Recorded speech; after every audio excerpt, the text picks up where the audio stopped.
The person who is not a manager does not get paid more, but acts like a manager.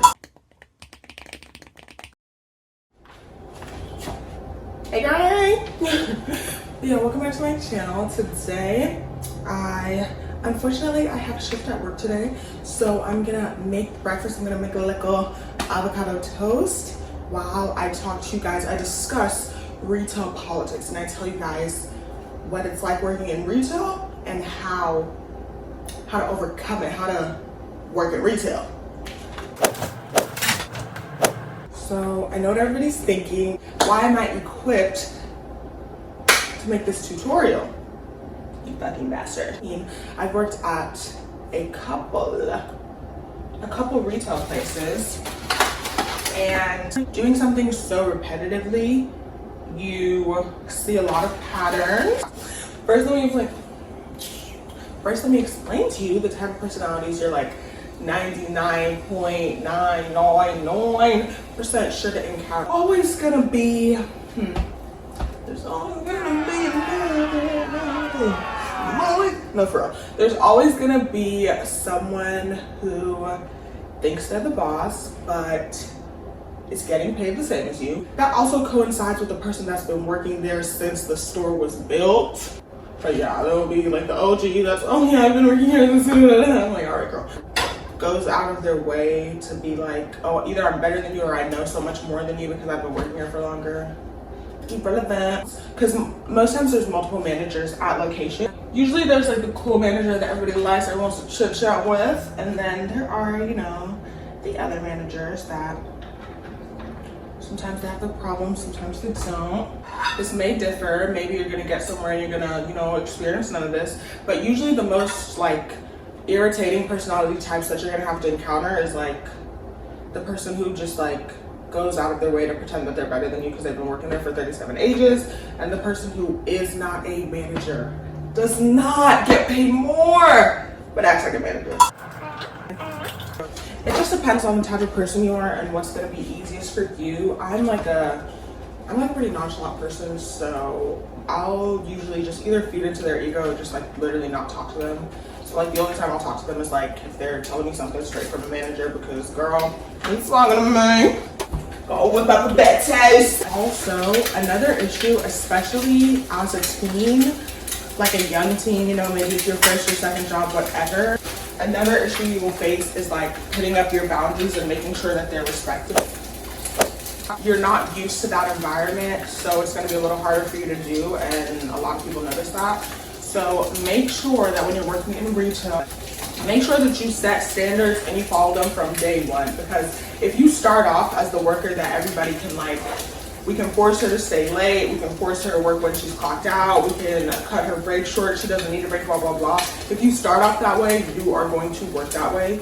So make sure that you're like, you may feel like you're being like crappy or disrespectful or like whatever, but just make sure that you're like, you do not let that slide in the beginning, because if you do, like, your whole work career is literally going to be done putting you. Do not be staying late if they do not tell you before. So if it just, I don't care, if it just gets busy when you're leaving, babe, you need to leave, because once you start that, that's going to be your life.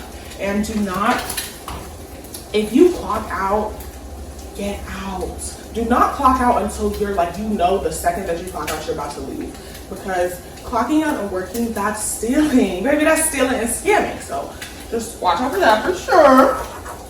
And on my omelets, baby, I need that seasoning. So if you're African, you know about this one. I'm not gonna say too much. And then I got some black pepper and some paprika.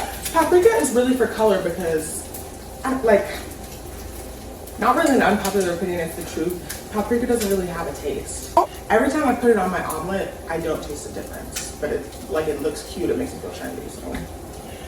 But anywho, with customers, you're gonna encounter some customers who like try to rule your emotions or make you feel like outraged or make you feel like degraded or make you feel super uncomfortable, and you have to learn how to be alpha and assert your dominance. No, like you really have to like get thick skin and learn how to like block out certain stuff, because with me, politely, like no customer can walk in and tell me anything and that means something to me.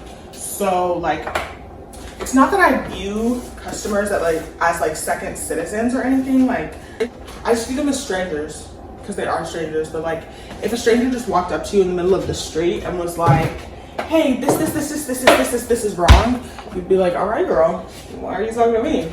So I just view customers as strangers, and sometimes like you're gonna get outraged customers, disrespectful customers, blah, blah, blah, politely. Like, do you want to talk to a manager? Because I don't care, so. But yeah, politely, I just refer people to managers easy. And just like, when a customer is getting emotional and higher, and like, you know what I mean? Whether that's, oh, they're angry, blah, blah, blah, I can't believe you did, like, blah, blah, blah. Because a lot of times customers get mad at like cashiers for something that like, it has nothing to do with me. Like, even if I wanted to, whatever, make you happy, make you sad, it literally has nothing to do with me. My favorite thing to do is get a manager. Love to get a manager. The second that voice goes 1 decibel, manager. That's definitely one. If it gets too much and like they're just talking, just like block them out. Like, sometimes I'll just be daydreaming. I'm like, her, and just have like some set words that you use. I'm so sorry that happened to you. Oh my goodness, yeah, blah, blah, blah, blah, blah, blah. Like, BS, BS, BS, get that manager, get out, and you're good. That's how I survive in retail. And these methods are sure to help you not be stressed, not be working late, not be getting played. Yeah. I'm pretty detached at work because there's a lot that I just don't care to deal with. But I definitely have had my fair share of work drama. That will be a story time for later. Actually, like, next week I'll probably do a story time, because I promise y'all, I was working at this one place. The drama was crazy for no damn reason. Anywho, drama at work is like inevitable, but only if you're like really into, like if you're into your coworkers and you have super intimate conversations with them all the time, blah, blah, blah.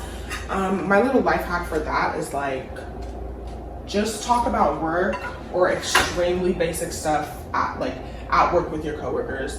Like, don't be trying to talk about your life. Don't be trying to talk about what you've been through. Yeah, don't be trying to talk about who you are, your beliefs as a person, what makes you you. Like, literally walk in, talk to your coworkers. Oh, girl, it's busy right now, blah, blah, blah, blah, blah. Be respectful and be done and be out of there. Because I promise you, like, for me, everyone's different, but like nothing irritates me more than work drama, because unless you're paying me like $30 an hour, I don't get paid enough for this. When I found out that avocado toast, people were eating it as literally just bread and toast, not bread, egg, and toast, I was very scared, because we're all aware that avocado tastes like nothing.